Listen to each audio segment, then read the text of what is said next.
Let's see if I even remember how to do this. It's been a while. Hey everybody, good evening. Assuming anybody's even there, I don't know, it's Independence Day in the United States, it's Tuesday everywhere else. Hi Lady Elrose, how are you? Just got home. Well, thank you for tuning in. I appreciate it. I hope your day was good. Sorry I missed your stream over the weekend. It's been very busy in my life, in my world. Family picnic and pool day. Awesome. I'm trying to fix a MacBook. So I saw the threads about getting the battery out. Yeah. Yeah, there's a reason I don't do Macs anymore. That is really, really annoying. But I hope you're able to get it out. I mean, my usual suggestion is light heat and isopropanol, but yeah. This existing Mac that I'm now trying to see what I can do with. Cool. Have you gotten your new machine yet? I know you had ordered one. Your sister already has. Ah.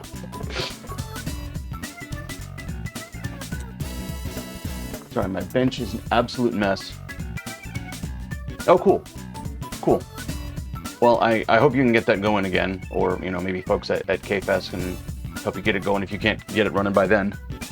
112 Pro is running stupid slow. I think it's the disk. Oof. Yeah, that's relatively simple. I think it's relatively simple. On any other computer, it would be relatively simple, but I don't know about a 2012 Mac. Wait, 2012 Mac Pro. That's just a cheese grater, right? Yeah, you can swap disks on that. That's no problem. Welcome in, everyone. Yeah, it's been a little bit crazy. So, hey, Wide World of Retro. Thank you for the happy 4th. Oh, MacBook Pro, 2012 MacBook Pro. Ooh, yeah. Well, that's still got a SATA hard disk, right? 12. Yeah, okay. That's all right. That's good.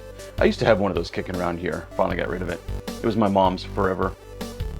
2012 is very easy to work on. Awesome. Awesome. All right. I'm getting my Macs confused. Yeah. If it's starting to look like if I do take one of the jobs that hasn't actually been offered to me, but assuming that it all happens, it looks like I might actually have to use a Mac. So yeah, I'm trying to decide if, you know, how to stomach that. Not the drive, it's the logic board, and you can't pick that. Ooh, yeah. Yeah, that's no good. Got a bunch of Tandy 100, 200 stuff. You've already fixed one. Go back and watch your old videos. Yes, I'm a big fan of the Tandy 100, 102, and 200. That's awesome that you've gotten that stuff. 200s are a little hard to come by, so congratulations on coming up with that. Yeah, the Tandy 100 needs a complete recap. All of them, every last one of them, they are leaking. Even if it's functional, it needs a complete recap. The 102, not so much. It needs the a couple of power supply caps. The 200, I'm not sure about, but I suspect that it's going to be similar to the 102 and be mostly okay, with the exception of possibly a few in the power supply section. Hey, Commodore Chronicles, how are you doing? Install Linux Mint on it? That's going to be hard on a Tandy 200. I don't know. Big box of pieces, a couple of external drives, and a tape. Oh, nice. Those portable disk drives are nice. The TPDDs. I have one. I know, Adam. I'm just being silly. The 2015, you have to get the battery out of is yours. Okay, all right. Now I'm figuring out my Macs here. We're working on today. is working on this. This is a Atari 2600 that I'm going to do a composite mod on.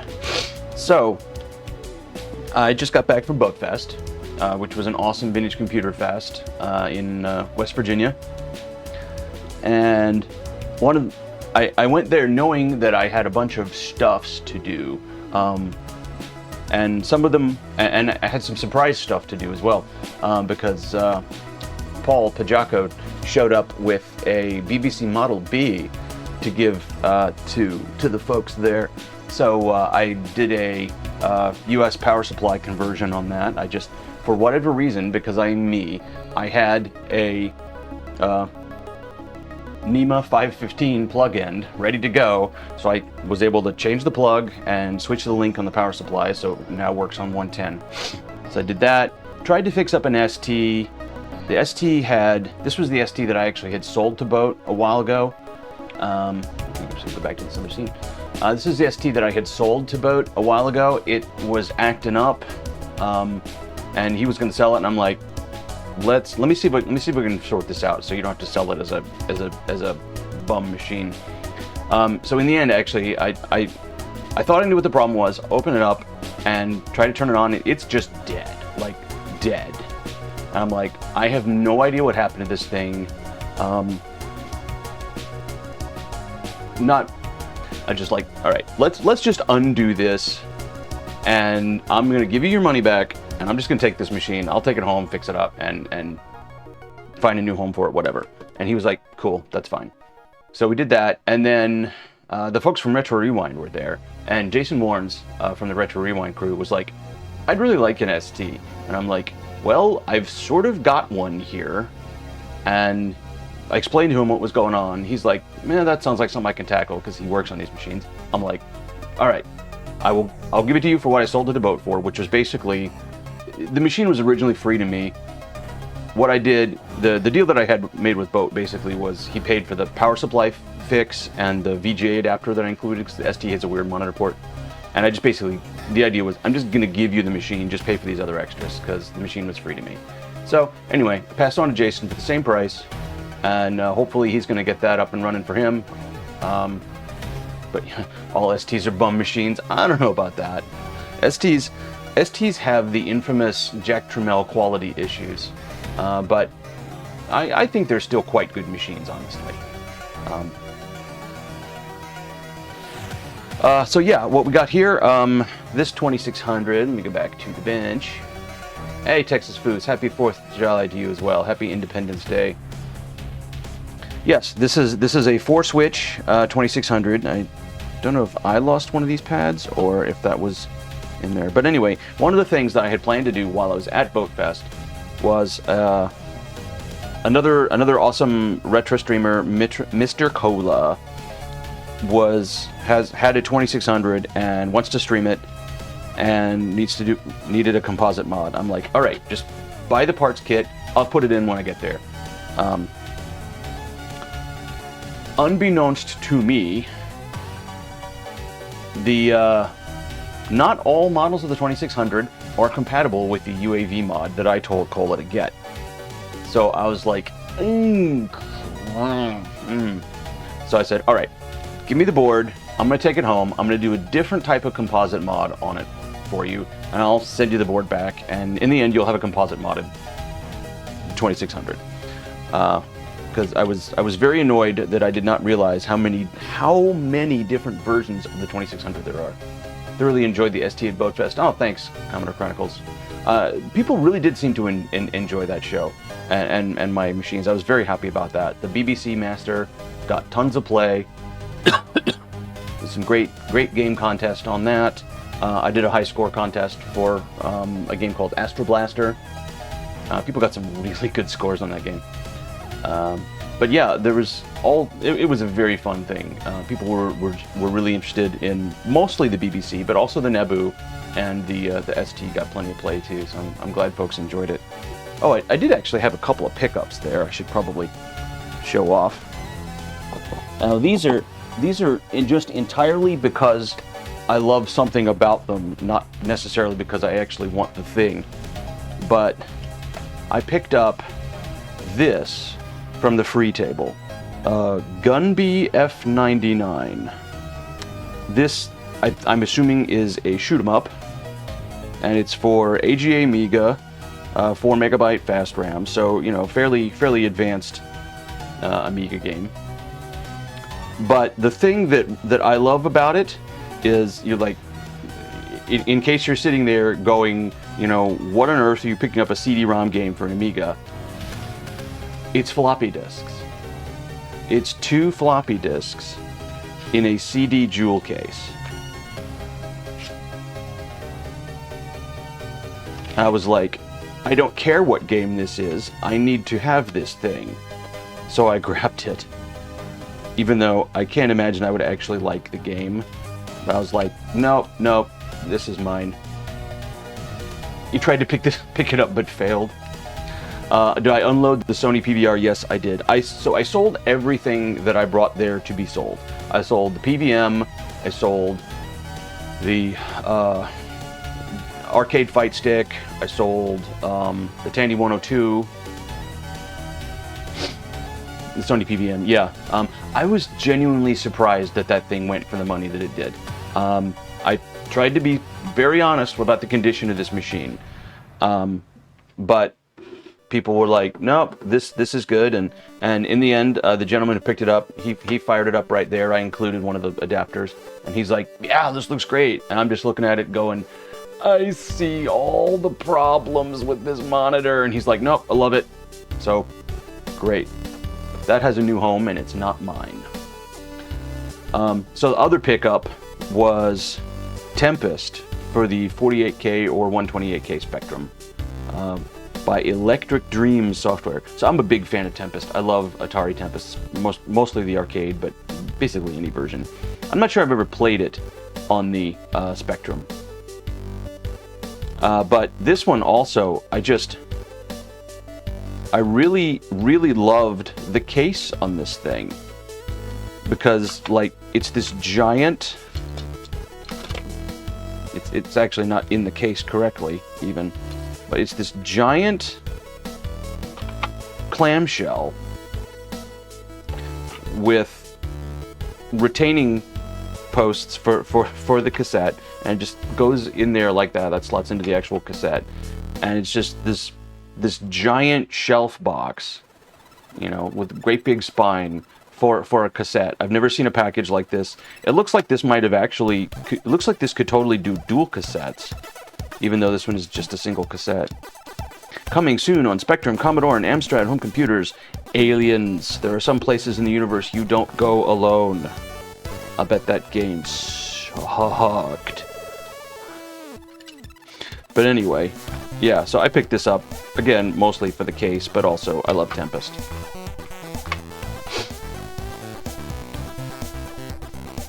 These were the only two things that I picked up, and they were off the free table.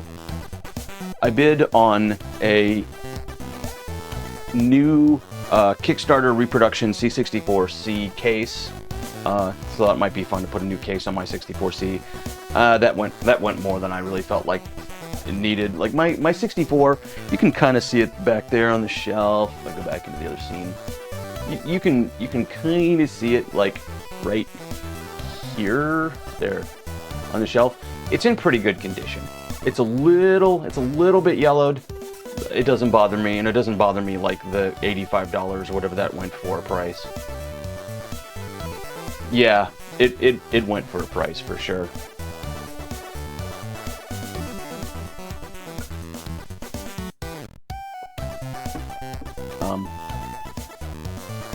Yeah, there was a fair amount of money changed hands at that show, but fine. That's great, especially since a lot of it went to me and basically paid for my hotel room. So I'm totally cool with that. But yeah, so the thing I did not get a chance to finish at Boatfest, the 2600 mod. So gonna look at that tonight, and so. If I take this, I've already undone all the clips and everything, and probably just finish peeling off this foil tape, because it's just stupid RFI foil tape.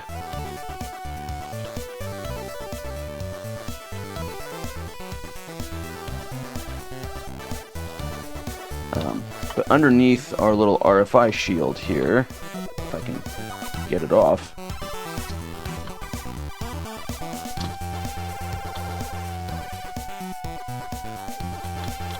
why are you stuck here? Pliers. Where's my pliers? Come on, pliers.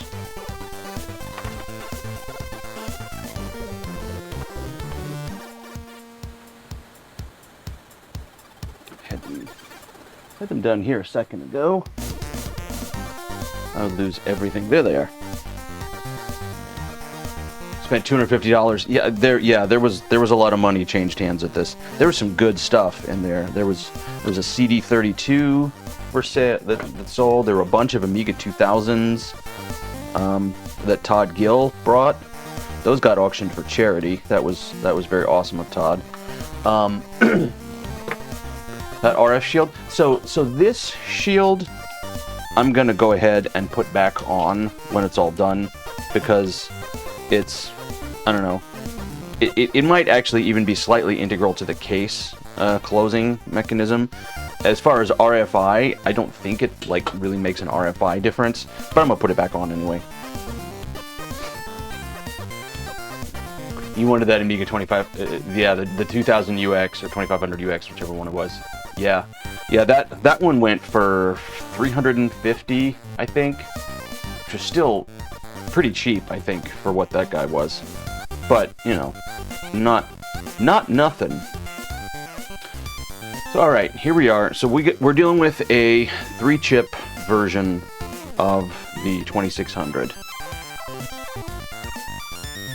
And I gotta remember what all these different chips are, because I'm gonna have to recall exactly how this AV mod works. Now, what I've got here. Ellie is asked to determine what object doesn't belong. Packet finish. Yeah. The triangle. Yeah. She chooses correctly over 90% of the time. This test indicates that Mobius is four. Is that who that was with the Amiga 4000? Yeah, some dude just like rolled up with a super pimped out Amiga 4000 with an 060 and a PPC. Play some FujiNet 5-card stud. I should do that at some point. I've been so busy. Alright, so here we are. This is The Future Was 8-bit Simple Composite mod. And this, well, you know what? Actually, I have a new thing. I can show this out. TL for the Gotek case and the recessed knob. Oh, okay, cool.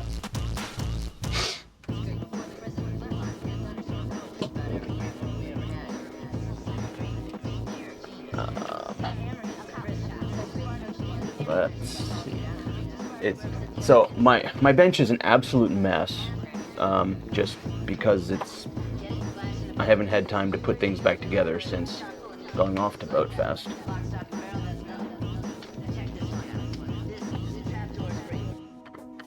But I have a new thing, and this will soon be a fully fledged part of the stream setup.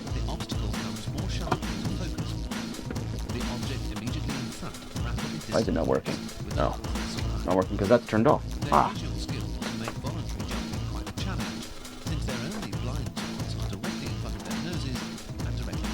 Did I just turn off my monitor? Pardon me. Sorry. Everything's just melting down. It's all good. No worries.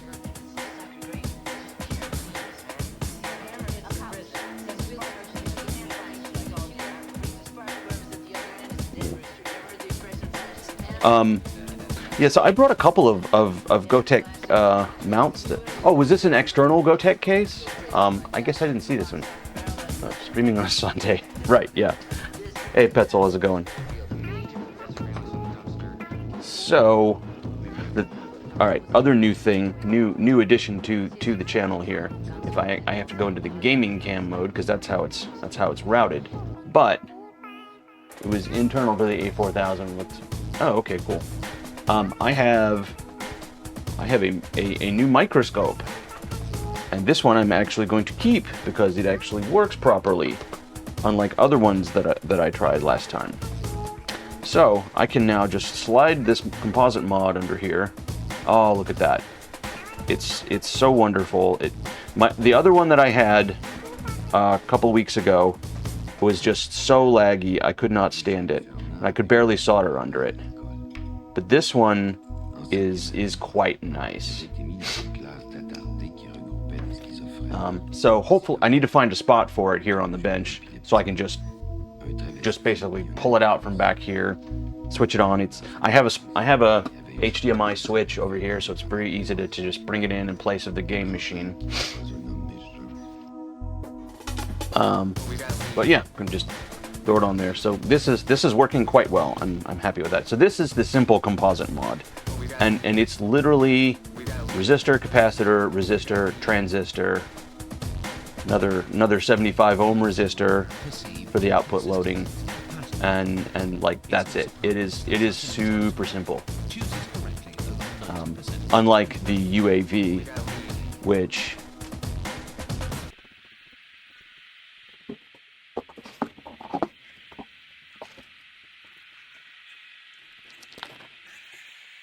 over here.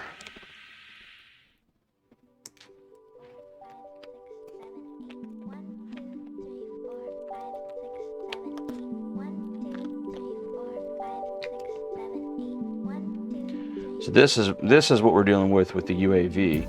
It's got actual video processing ICs on it. So I can bring this up a little bit, get a wider field of view. Still futzing around with the microscope, figuring out the right way to set it up.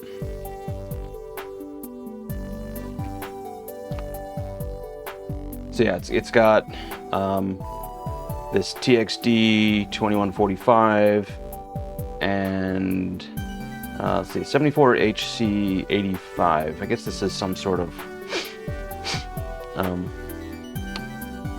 I think this is something to do with reclocking the signals coming out of the GTIA on the Atari 8-bits. It's got all this kind of, pretty massive cap there, and then the jumpers here on the side to be able to set it up for whatever machine you want. But it's designed to drop into the place of the 4050. Oh, looks like that one's kind of cracked a little bit. Oh well, it doesn't matter, solder in place. It's designed to drop into place of a 4050, and this board has no 4050. So yeah, gonna have to come up with an alternate arrangement. So that's what we're doing.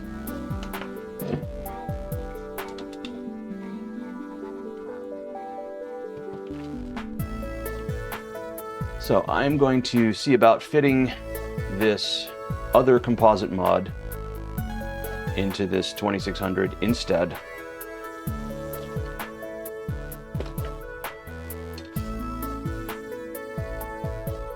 Now, I really wish that Rod had put the pinout for this thing on the back.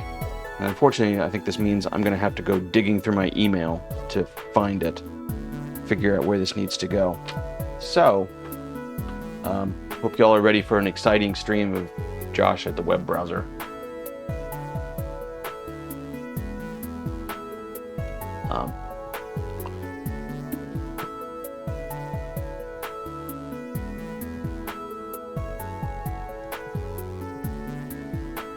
So let's see if I can actually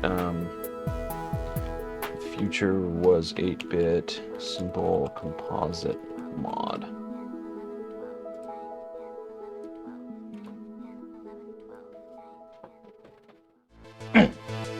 All right, so looks like maybe it's a version of this. Comical Chronicles finally getting around to modding his PS2. Nice. Finished your Wii soft mods. I have a soft modded Wii, and my PS2 is also just soft modded. What are you doing to the PS2 there, Adam? Hey, Squire. Stream of scrolling through documentation. Yep, totally familiar. So, right, this is the deluxe composite mod, I think. Yes, that's what this is. So this is the thing that we are installing tonight.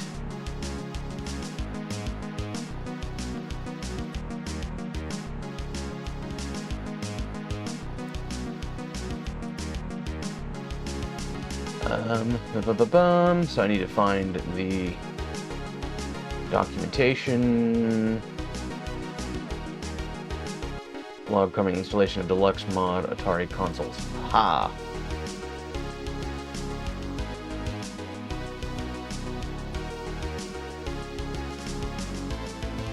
Fitting a socket with inputs on it, right.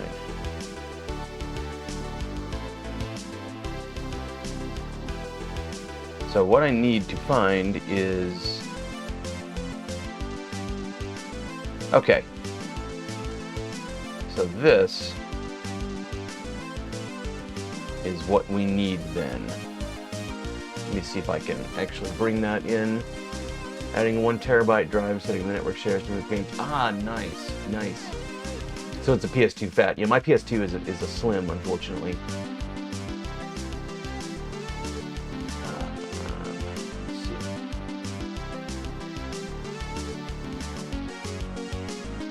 Oh, look at this. Another scene I haven't fixed. Lovely. Well, anyway, this is the mod right here.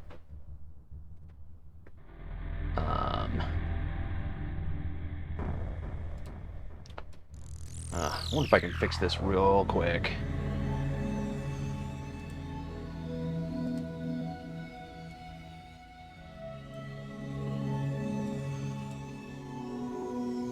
No, this is going to make itself incredibly pain in the butt to fix. All right, well, we'll do it like that. It's good. It's fine. Everybody's happy. So basically, red wire is +5. I'm trying to read things through the freaking.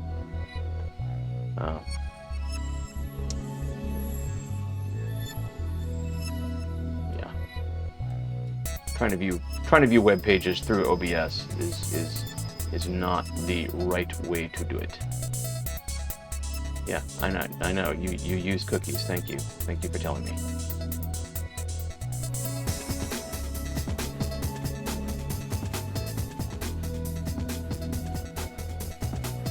All right. Anyway, black's ground, red is 5 volts, white is the audio out, yellow is the video out, which can be tapped from the other resistor position to the video mux. Okay. All right, so we're removing the modulator. Cool. Let me crank up the Moo gun. So we can go ahead and do that.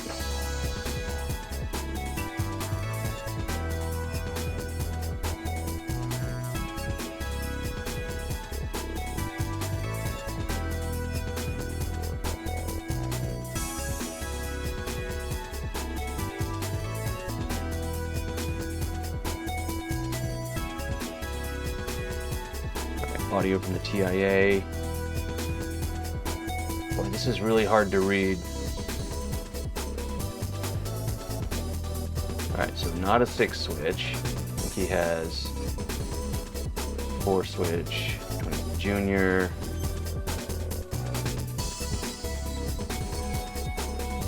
What other versions does he cover here?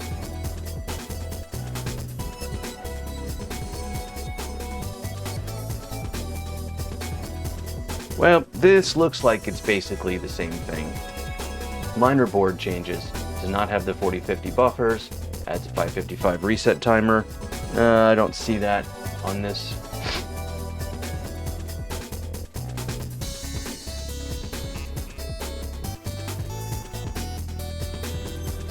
Well, I'm going to assume that we're dealing with pretty much the same stuff. All right, yeah, so we're just going to tap, yeah, exactly. All right, we're just going to tap it right here where we remove the modulator from. So, yep, just remove the modulator, and life is good.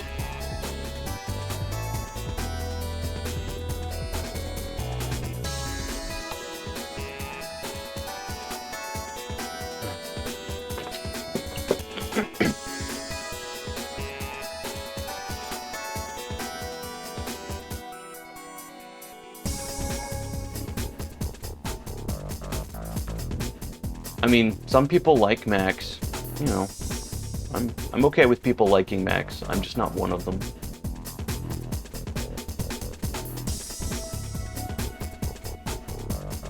All right. Let's see. Looks like they're white, the audio pin from one of those resistors there. Parts removed to R209.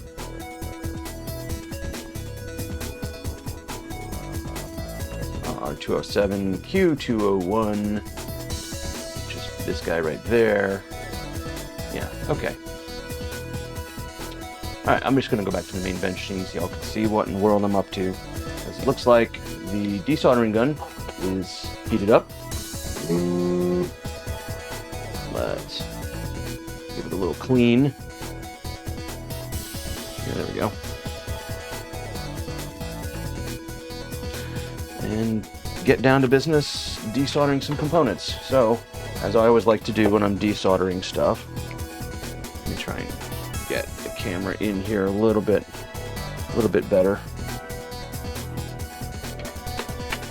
First step whenever I'm desoldering anything is to add fresh solder.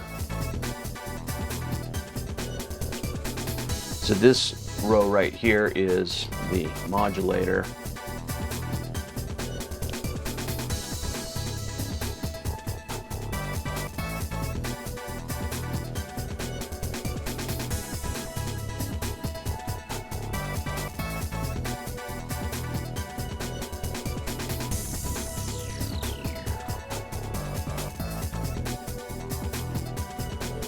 This is a pretty big ground right here, but that heats up all right. All right, good.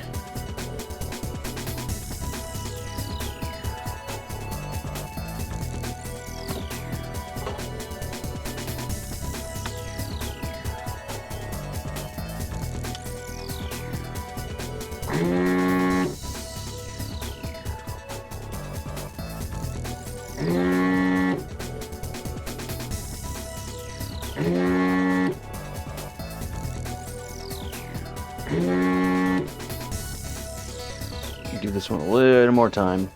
All right. These 2600 boards are actually built pretty well. All right, and then we got these 3 big mount points.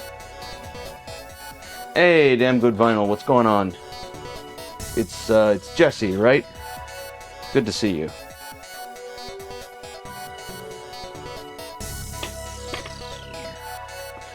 Yep, we're doing the 2600 composite mod.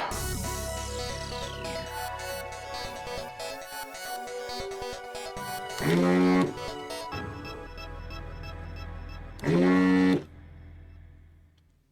gonna suck off as much solder as I can from these mount points with the gun before I go in there with the. I'll probably have to come back with the wick.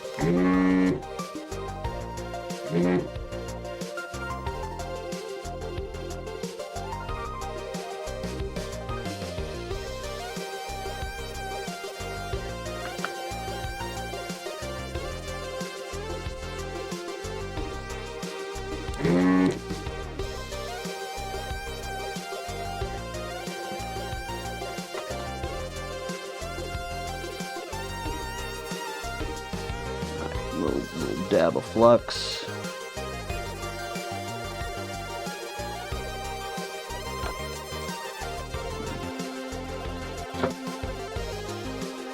These desoldering guns. Yeah, those desoldering guns are great. Absolutely essential if you're doing this sort of work, in my opinion. So I wonder. All right, I'm going to take a moment here to experiment on the stream. Can I actually do this under the microscope so y'all can see what I'm even doing?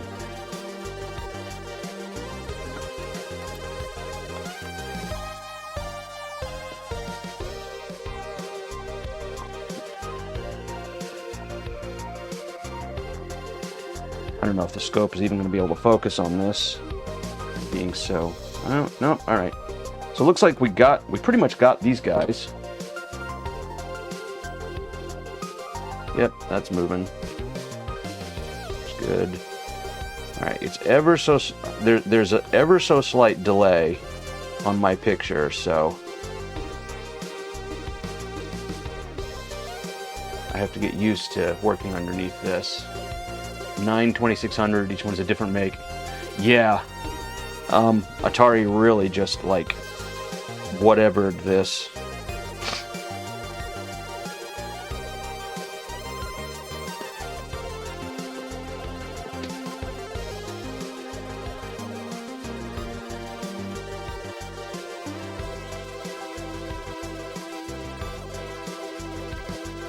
Looks like we might have gotten that one.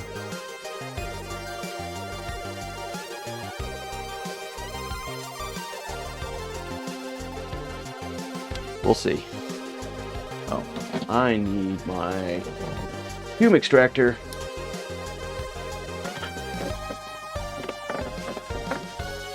As well. So many things. Y'all can sort of get an idea of all the crazy that's going on my bench.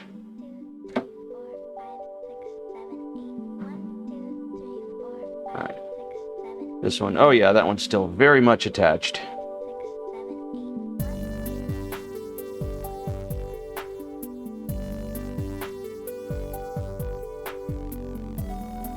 That's a bit better.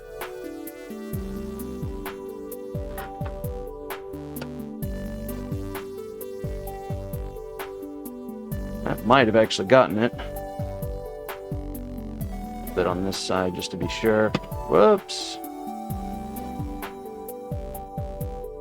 That might have gotten it. All right. And our last mountain point, these little board holders get in the way a lot. All right, last one.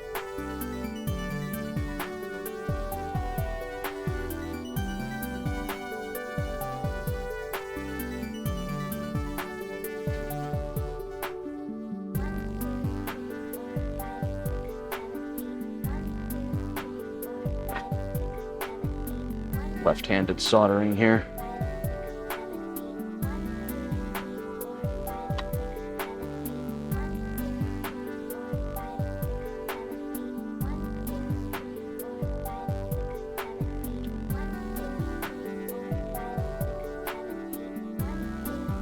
Right. I don't really know if I got that or not. Nah, it still looks fairly well bridged.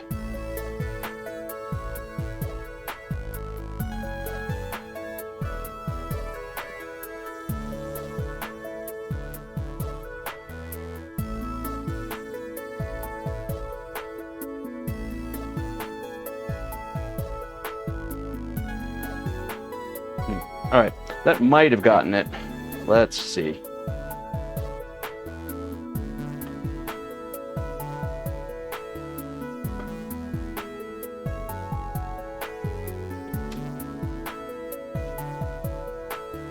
That one feels pretty loose.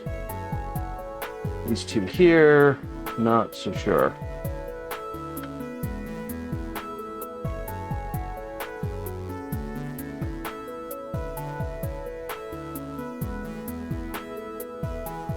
All right, that one's free.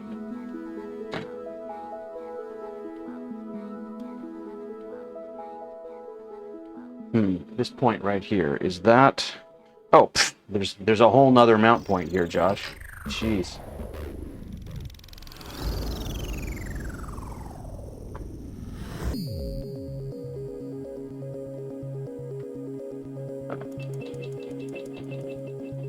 Crank up the temperature on the Moo gun. Maybe a little bit of flux too while we're at it.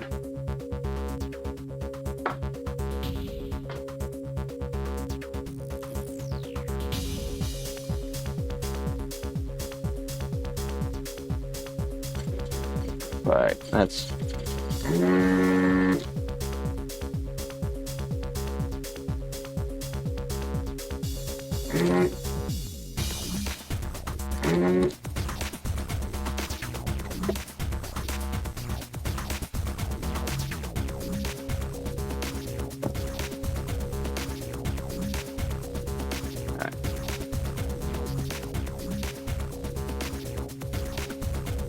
Oh, you all can't see that until I do this.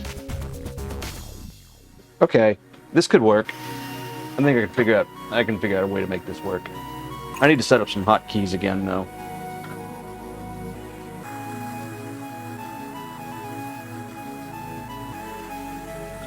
Just a little dab of flux.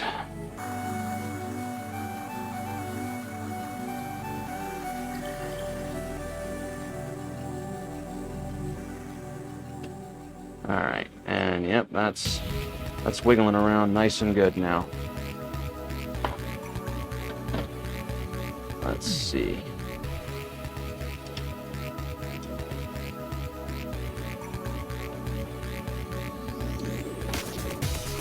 Yeah, I'm really happy with this microscope. Very happy with this microscope.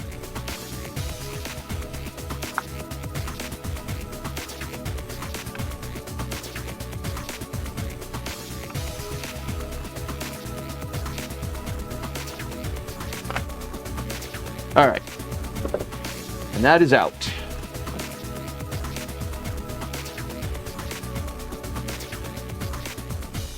Out, and let's see. Nothing torn. All right, good extraction. Yay. PS2 Part 1 success. Excellent. Kablah.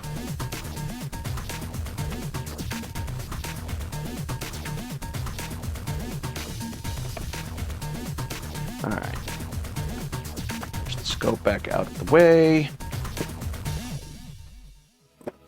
The other thing I've seen some folks do with these scopes is actually, because it's just a sort of ring mount right here, people have actually printed up jigs to mount these on an arm like I have my main overhead bench cam configured on.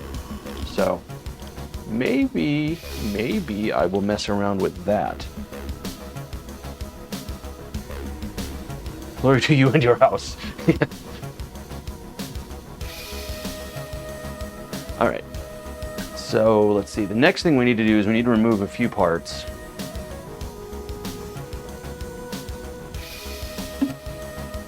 No, after we hydrate.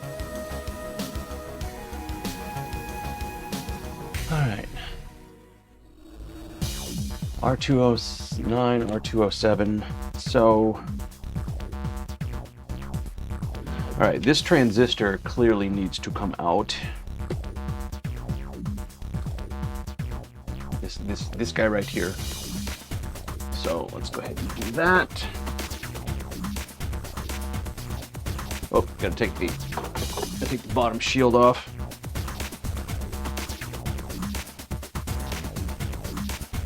Other thing I really need for this stream is another monitor that's hooked up to my PC, because this monitor I have is, well, it's a 720p monitor on my bench, and if I had a 1080, I might be able to squeeze a web browser and my OBS on there, but I don't know.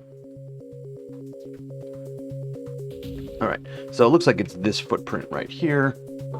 Just come in here, whack that out of there.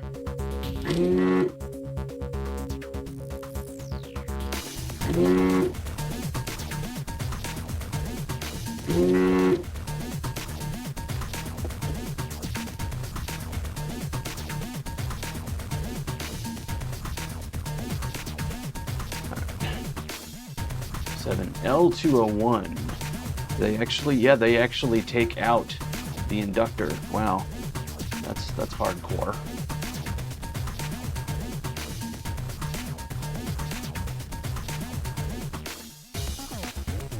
And then I think it's this resistor right there. Let's see if I can spot it here on the. I think it's this pin there.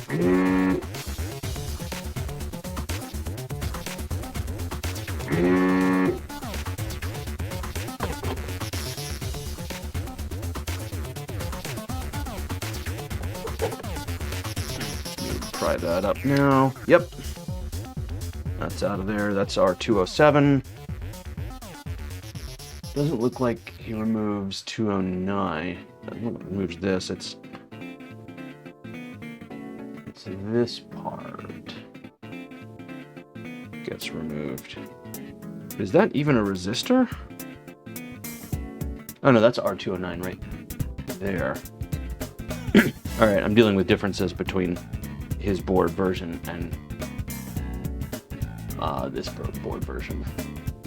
Anyway, we've got the transistor out, and 207 which I think is the one that's necessary to isolate the audio, because we have to get the audio out of the video signal.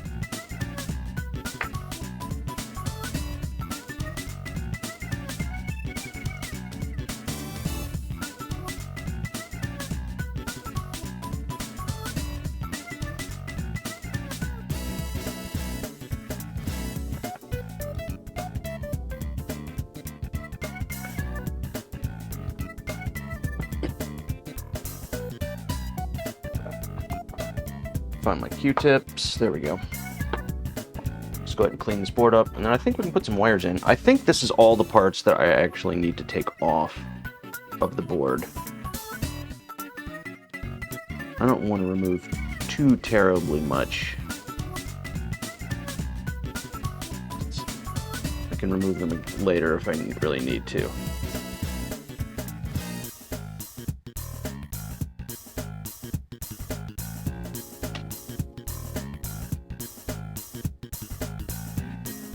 All right.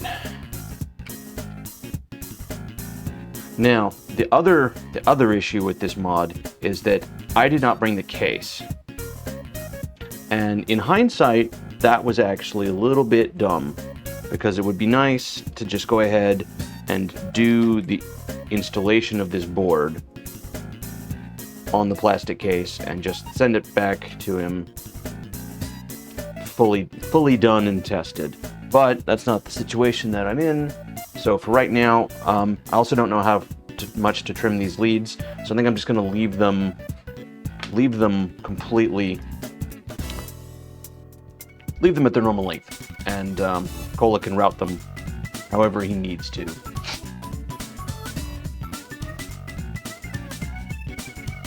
All right, so we've got audio there, looks like.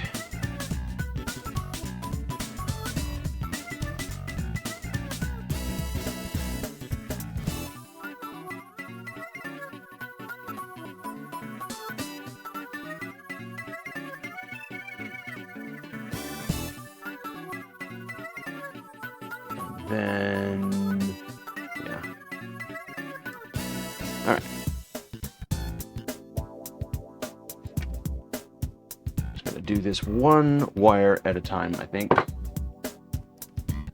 Turn the temperature down on my iron now that I'm no longer soldering to massive ground planes.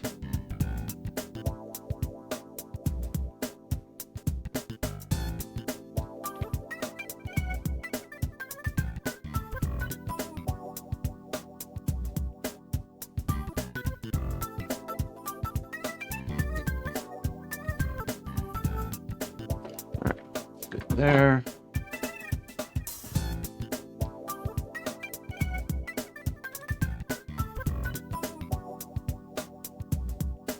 Yellow.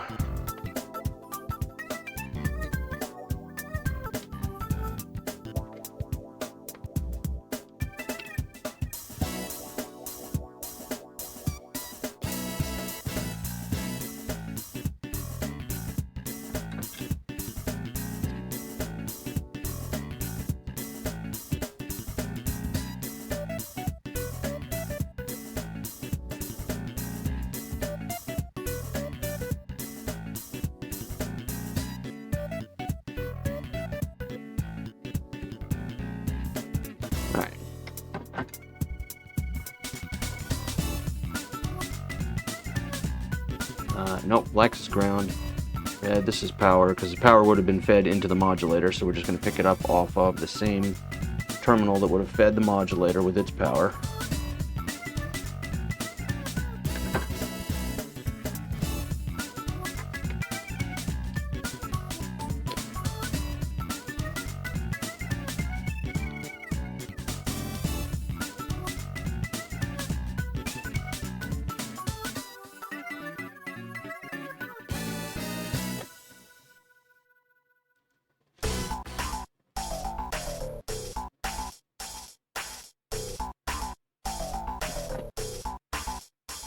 And finally the ground. And this should be connected to the ground plane on the other side. And it is. Alright, good.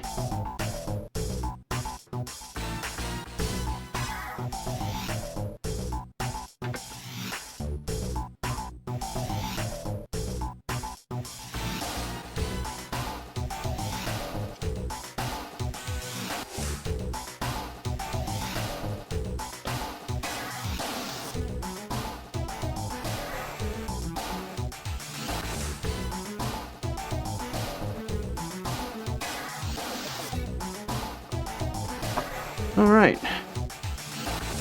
It's entirely possible that this mod is done. It's also entirely possible that I've completely screwed it up. So we will see. GameCube Pico Boot. GameCube Pico Boot sounds good. I don't have my GameCube anymore. I got rid of that a long time ago, unfortunately.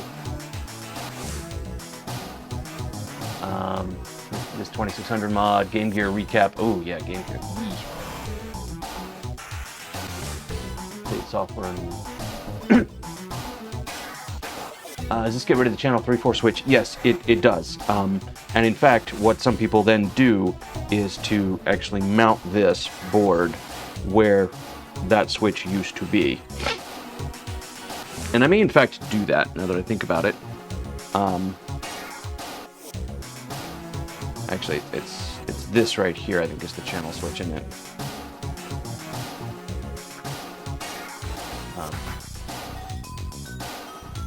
Because yeah, that runs down to this part of the modulator circuit.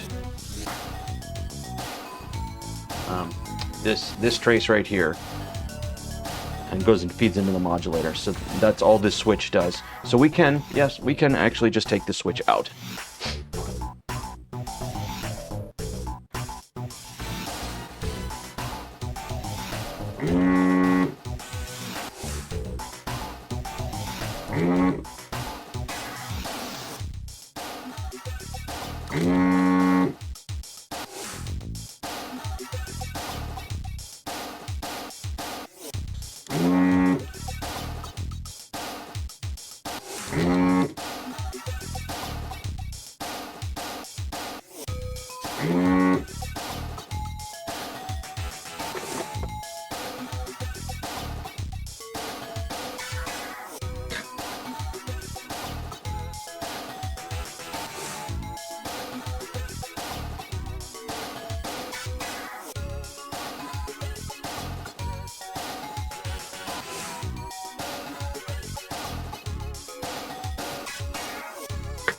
Looks like maybe it's just the signal pin.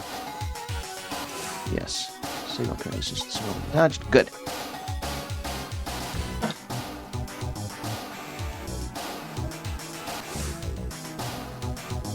Yeah, I think that just fed one of two carrier frequencies into the modulator. So, yeah, with that out of the way, it's a little cruddy. Let's clean it up.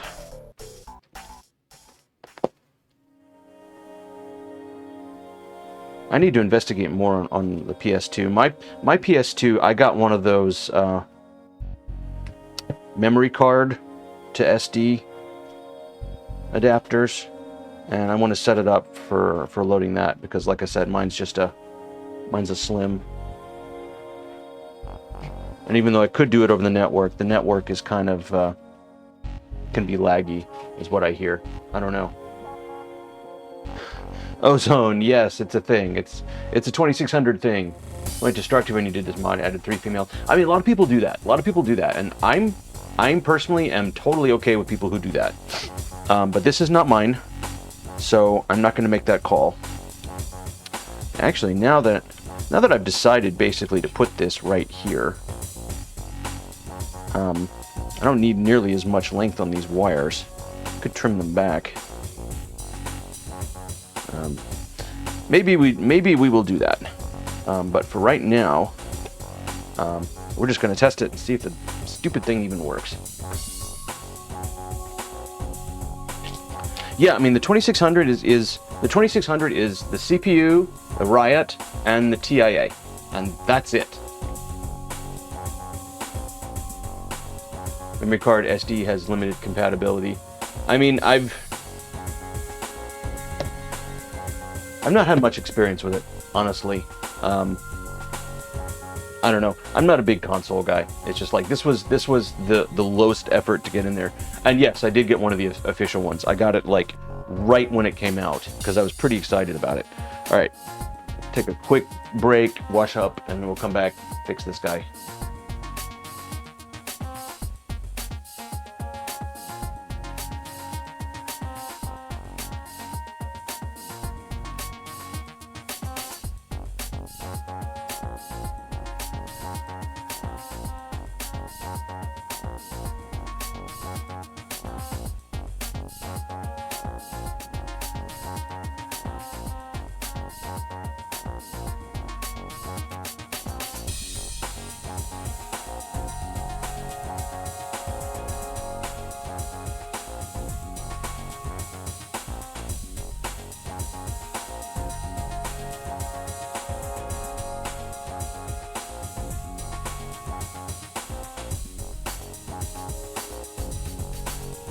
Okay. Yeah, I got one of the official Helder Tech ones. Of course it's been cloned, because everything gets cloned, but I didn't realize it had been. Alright. Wire this up to the RetroTink.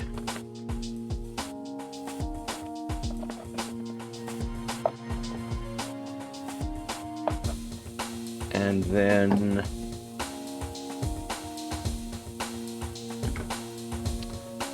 oh, right. Okay, so in order to actually use a 2600, we need power for the 2600, and we also need a game. So here's hoping I still have a 2600 game kicking around.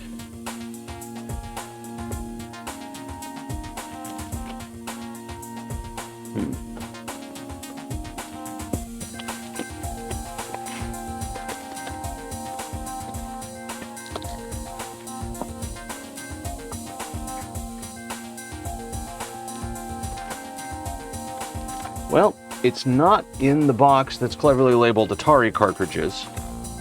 That's just my Atari 400 cartridges.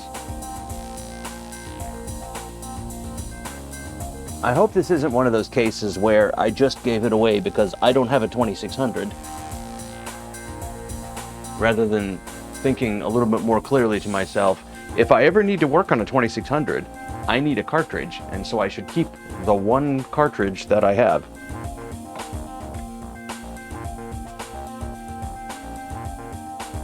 But I absolutely have no idea where it would be. Well, all right. Tub of Atari stuff. This is a possibility.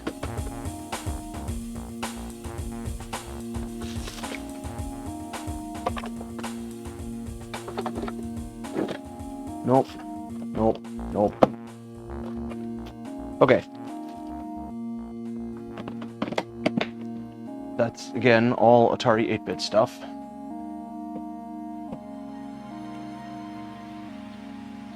Wow, I really hope I didn't get rid of that cartridge. That would have been dumb.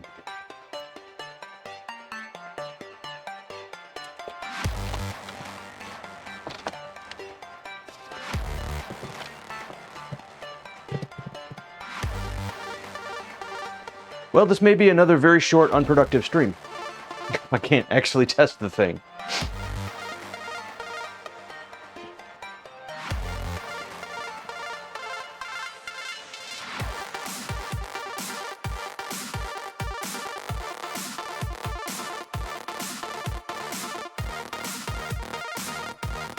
Yeah, I definitely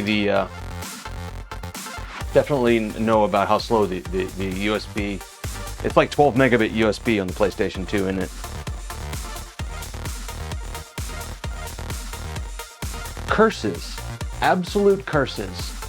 I know at least at one point I owned a single solitary 2600 cartridge, and it was Pac-Man, by the way, so it's not like I gave it to someone who wanted to play it.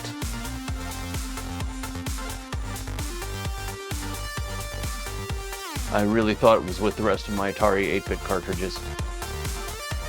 Well, I mean, we could hook it up and see if we at least get video signal. The TIA should at least give us sync, even if there's no game running. Hey Hitch, how's it going? 3.5 millimeter to RCA. So what this is a, again, let me switch over. Microscope. This is a TRRS plug. So you've got, I can more on this way. Instead of just TRS, you have two rings, so it actually gives you 4 conductors. Ground, video, left audio, and right audio. Not even a spare ET cartridge, no. I literally have the one. I have the one cartridge, and I've just kept it around just, you know, to have a 2600 cartridge. And I haven't, now that I think about it, I haven't seen it since I moved. And I was pretty sure it was in that box that has my Atari 8-bit cartridges in it. But I don't see it.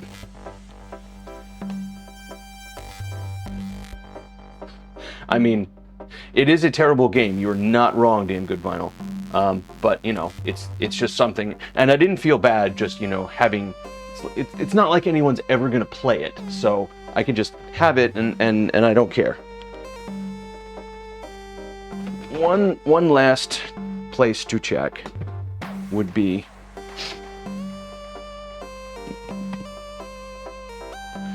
this tub of console stuffs here. But no, this is just extra Nintendo and Dreamcast stuff. No Atari in there.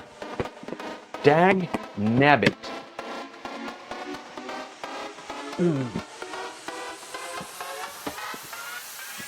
That's unfortunate. I probably have someone local I can borrow a 2600 cart from. But yeah, just frustrating. That feeling when you're pretty sure you have a thing, but you just can't put your hands on it when you need it. In my old place, it was on one of these shelves, and it was just sitting there hanging out. Like, I'm a 2600 cartridge.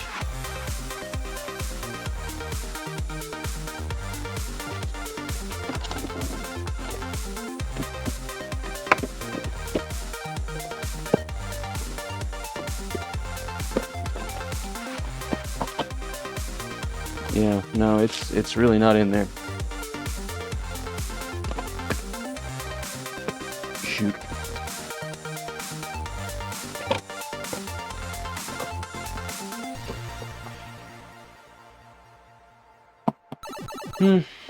Well, alright, I'm gonna fire it up and see if we at least get video sync. Do many other video mods. I mean, I've modded a bunch of stuff, like I did a screen replacement on a Lynx. I've done UAV, composite, and S-video mods on many Atari 8-bits. That's a thing I really like doing. I don't do a lot of those high-end console mods with the HDMI or RGB bypass, just because I'm not a big console gamer. I am actually starting to get a small, well, actually it's not even small anymore. I am starting to get a fairly reasonable collection of consoles, just sort of accidentally, or impulse buys. But I'm not a big console gamer, and other than, I'm trying to think, are any of my consoles actually modified? I don't think that they are. Just repairs and power supply fixes. I don't think I have any truly like modified consoles. Well, that's not true. I have a mod chip in my PlayStation, but that's it. Well, all right. I'm gonna just flip this over back to the gaming setup. Look at the RetroTink. Oh, power. That's the other thing I need. What is power on an Atari 2600?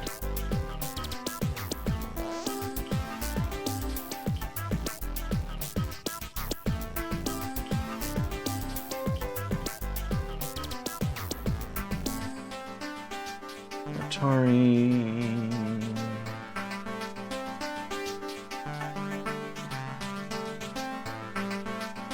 Need to figure out...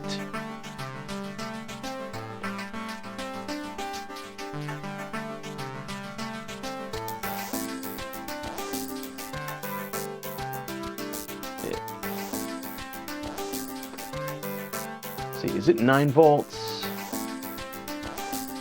Alright, this one says 7.5 to 12, blah, blah, blah. Positive pin, which I'll verify by looking at the board, 7.5 to 12. Alright.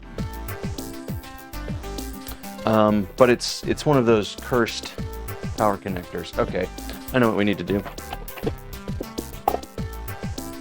I'm going to feed this from my bench supply using one of these.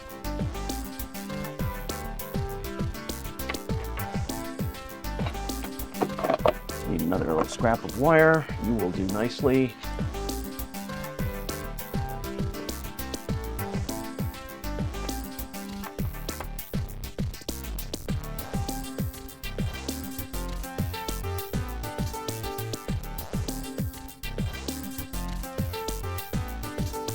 Oh, come on.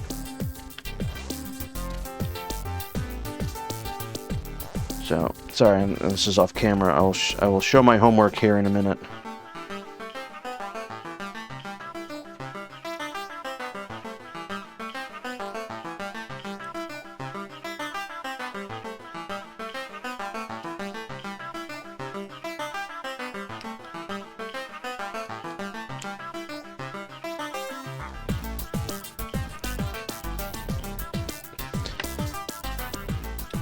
So I've got a bunch of, I picked up a bunch of these, which are just screw terminal to RCA, and I have female and male. And I have also a bunch of screw terminal to DC barrel jack. And this is the one that's normally connected to my bench power supply. It's a standard 2.5 millimeter barrel jack. So I'm just going to do the exact same thing, connect to my power supply, to my bench supply this way.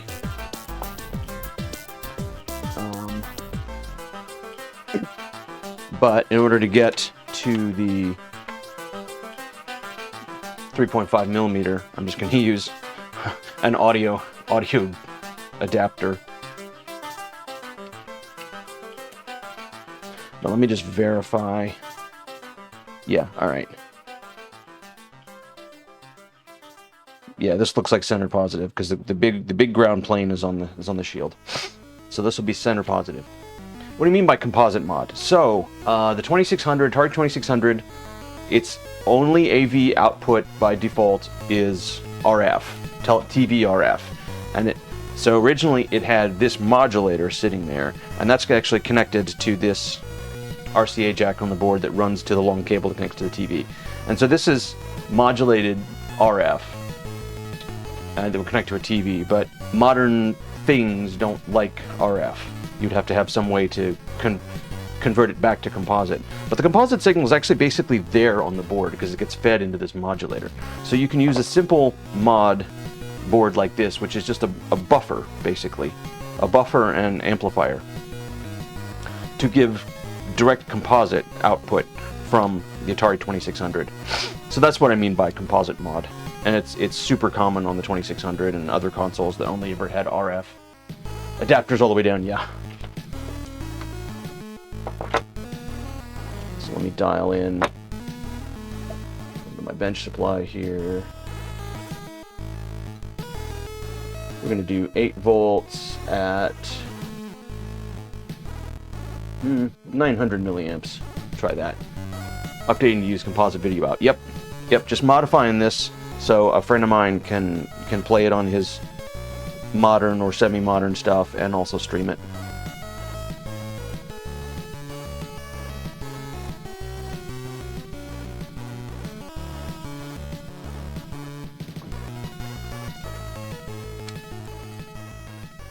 Now, let's see.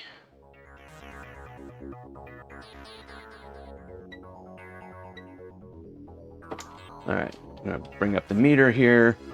Just make absolutely sure that nothing is shorted.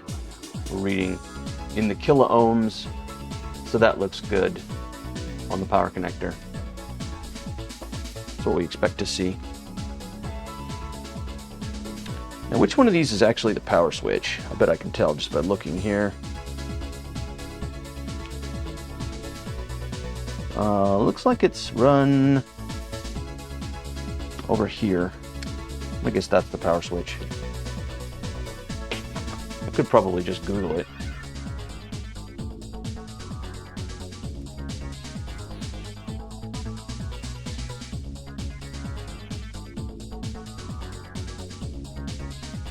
I don't want to talk about it. Yep, far left. Ah, okay. Right, these are like game settings, difficulty things. This is the power switch, right. Yes, connected to... Here's the power switch connected to all of the power parts in the power circuit.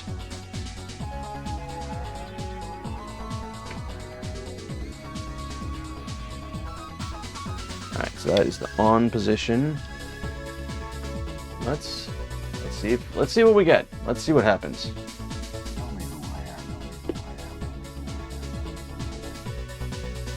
Okay, pop. That's about it.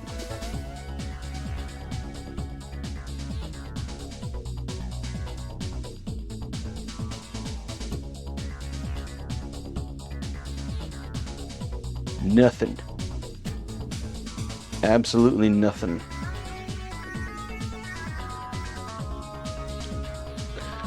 I don't know if that is the normal behavior.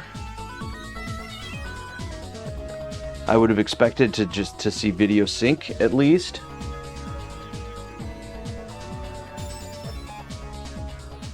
But without a cartridge, I can't be sure.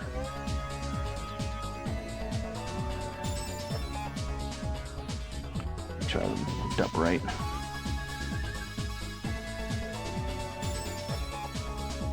Yeah, it looks like it. Looks like everything's hooked up right.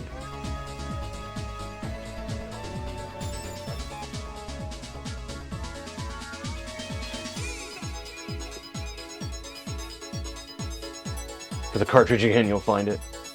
I don't know. That's high expectations for my space here, Shell Shock. That is high expectations. My space is a little bit of a nightmare because I've never really gotten everything sorted out since my first move, and now I'm looking at maybe a second move as well.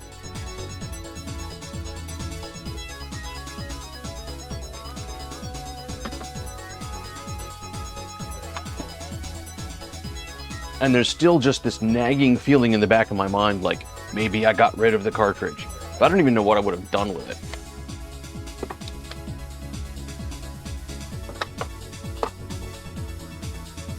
I'm looking around, it's just like, I got nothing but Spectrum tapes.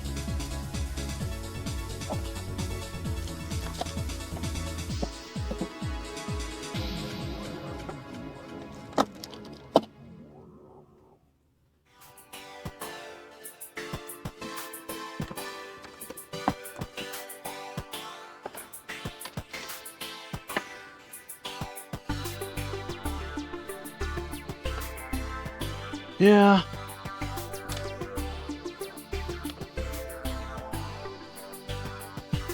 Find it 5 minutes after you end your stream. Yes, that is what it will happen, Squire. Yes, I will find it 5 minutes after I end my stream, won't I?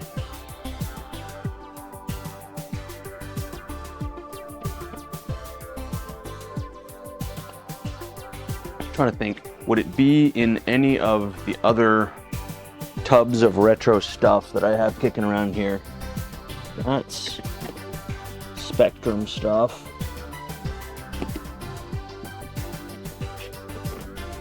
That's like dev boards.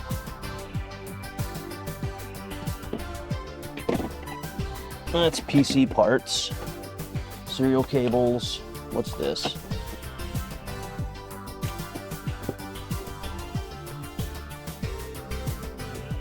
This is, oh, this probably actually is just handheld game system, or handheld PDAs and stuff. This quickly turns into a stream where I just tear my retro room apart.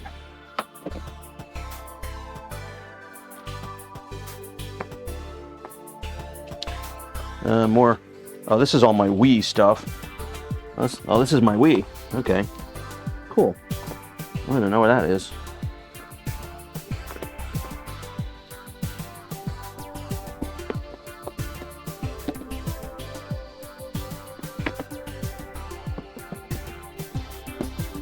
This should really be downstairs with the rest of my consoles.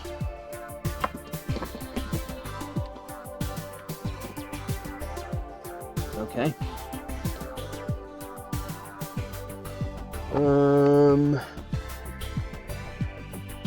Nintendo stuff. I seriously doubt that I would have been mad enough to put it in with my Super Nintendo. Fine.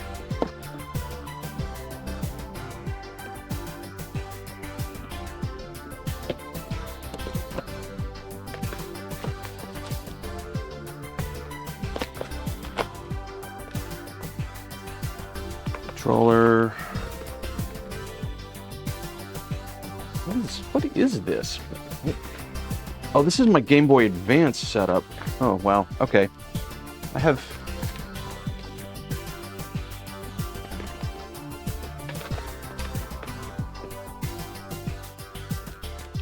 Oh, this is a battery... Okay. That's right. I forgot I had this. A couple of these, in fact. Charging cradles for a Game Boy Advance. Here's my GBA. And apparently I had a battery pack that fit here and give you little charging terminals. You could just drop it into the cradle and it would charge. So that's what this is.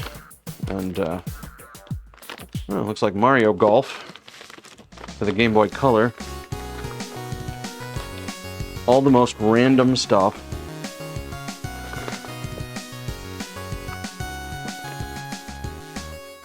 But no 2600 Pac-Man.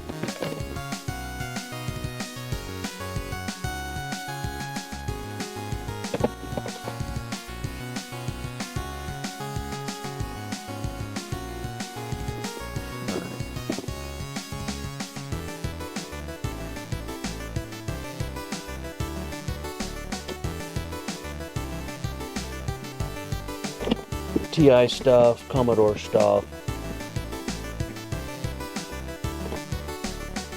joystick stuff, and whatever this is.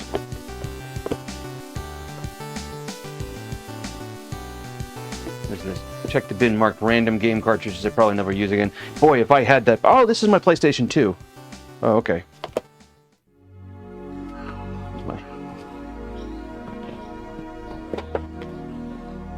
Here's the PS2 Slim with my borrowed, my copy of Dirge of Cerberus that I borrowed from my brother-in-law like 3 years ago. I really need to either play or return. And yeah, my PS2 memory card to SIO adapter. One of these days, I will do something with this as well. One of these days, actually, what I really want to do is do a console demo scene stream, because I have at this point enough consoles that have at least a little bit of a demo scene that I could actually do a stream like that. I think that would be fun.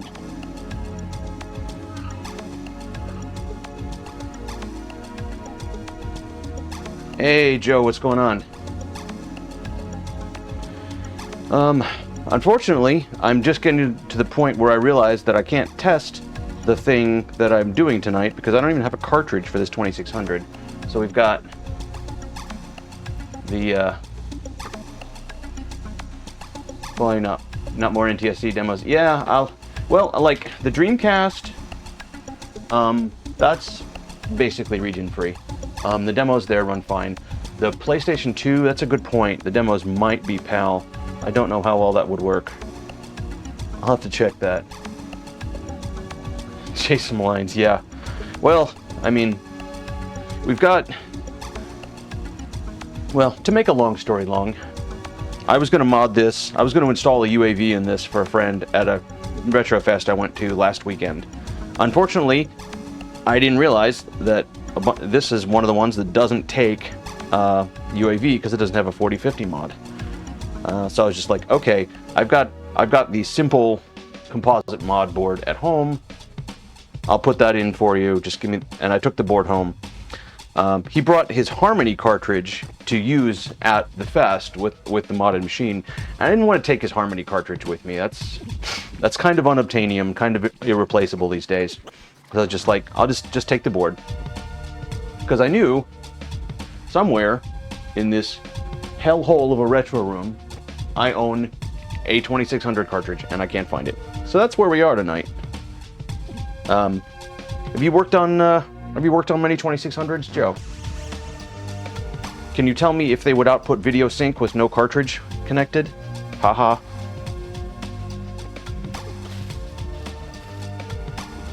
Oh, whoops. There it goes back in there.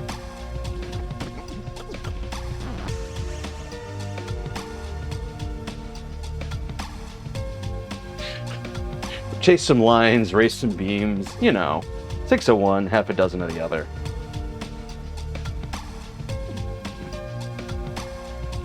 Because, yeah, right now we're not getting anything that the RetroTink likes when we light it up with no cartridge. Yeah. Nothing.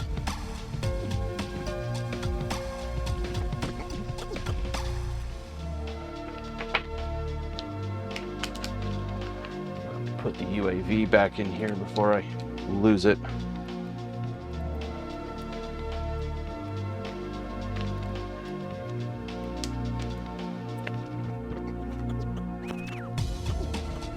Yeah, so that might be all she wrote for tonight. Because there's a million boxes, and I have a million more boxes downstairs, any one of which could contain a random Atari cartridge. And yeah.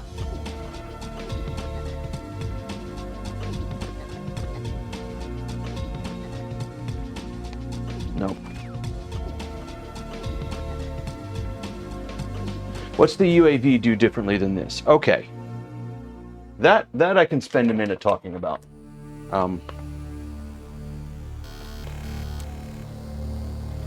Had this out earlier in the stream just to show off the difference, but I'll do it again because it's so easy now.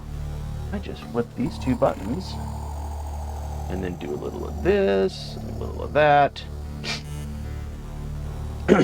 So this is I can disconnect my power supply since clearly it doesn't do jack squat.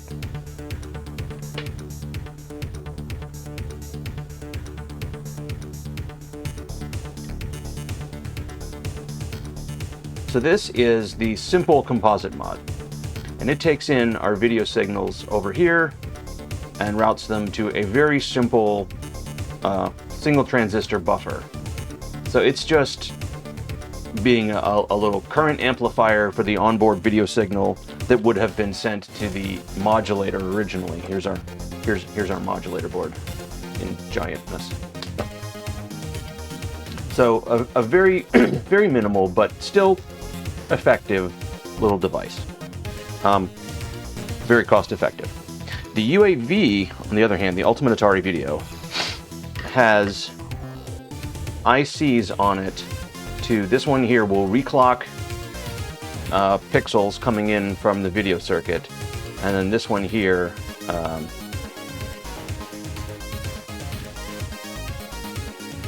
HC 886. Okay, these are actually not the chips I thought it had on there. I thought it actually had oh, haha, it's because it's on the bottom. Proper video encoder chip. So as you can see, this is a much more complicated board. And so what it does is these pins down here take the raw luminance bits. The luminance bits that come off of the GTIA and the Atari 8-bit is 4 bits. So it's 4 bits of 16 possible luminance levels. It also has 16 possible chrominance levels coming off of another pin on the chip. But basically, all these that represent the actual pixel timings, it brings them in,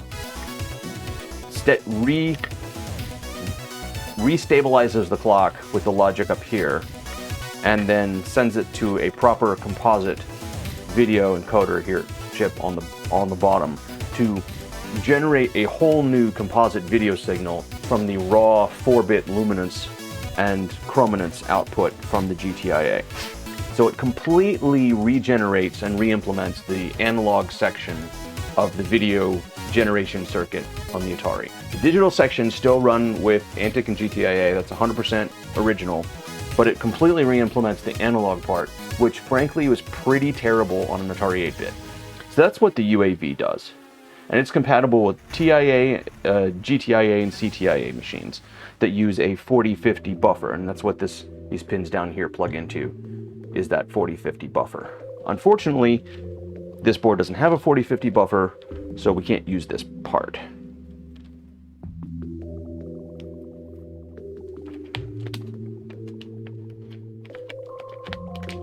And hello to you, President McHammergill. I think it's what it is. I can barely read this monitor. creates an NTSC video signal. The engineer was just NTSC lucky. I mean, it kind of, sort of. NTSC is one of those things that can hide a lot of sins, as anyone who's ever used an Apple II will know. There's a lot of things, a lot of signals that are NTSC-ish that monitors of the day would be like, yep, that's a video signal. Cool, I'm good. But this stuff creates a much, much, much cleaner picture from it all. But I think this is kind of where we're going to have to leave it. Apple II generates your stream overlays. Nice. I do not have any such a contraption here. All of my overlays are web stuff in OBS. Oh, lovely. I'm missing a foot from the bottom of my solder wheel. I'll have to find one later. All right, well, thanks for tuning in to another extremely disappointing stream wherein I don't do the thing I set out to do because hashtag retro life, I suppose. Anyway, I'll have to figure this out. The next step is to double check that I have everything connected properly and find the freaking cartridge and see if maybe that makes the difference, because I don't know off the top of my head. If I just assumed that it would generate video sync even if there's no cartridge, but it's possible that the thing is so software driven that it might not even generate a vertical sync pulse without the software telling it to do so. The 2600 is an extremely primitive game console from a hardware perspective. But all right, anyway, thanks everyone for tuning in. This has been Josh attempting to composite mod a 2600.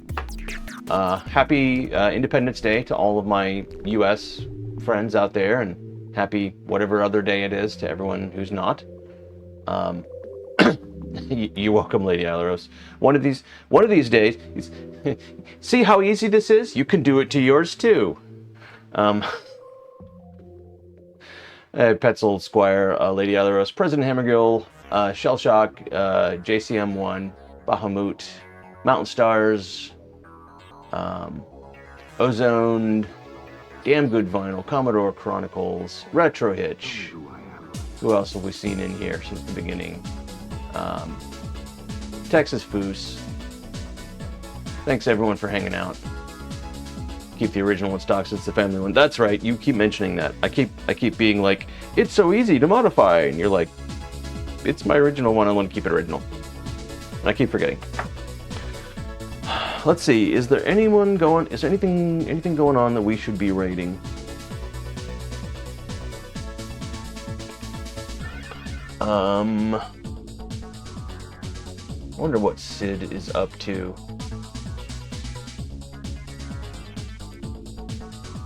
Anybody feel like raiding over to Sid? See what's going on there. Looks like building some audio stuff, more soldering. One soldering stream to another. Yeah. Anyone who feels like hanging on, we'll raid on over there.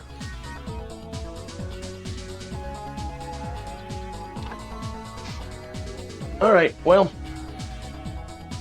thanks everyone. I will probably see y'all around next week. Don't know what the project is. I got to get this room cleaned up. Other things in the works might be looking at the ST that I think is starting to have some problems. It had some issues at Boat Fest. So we'll see. Anyway, catch y'all later.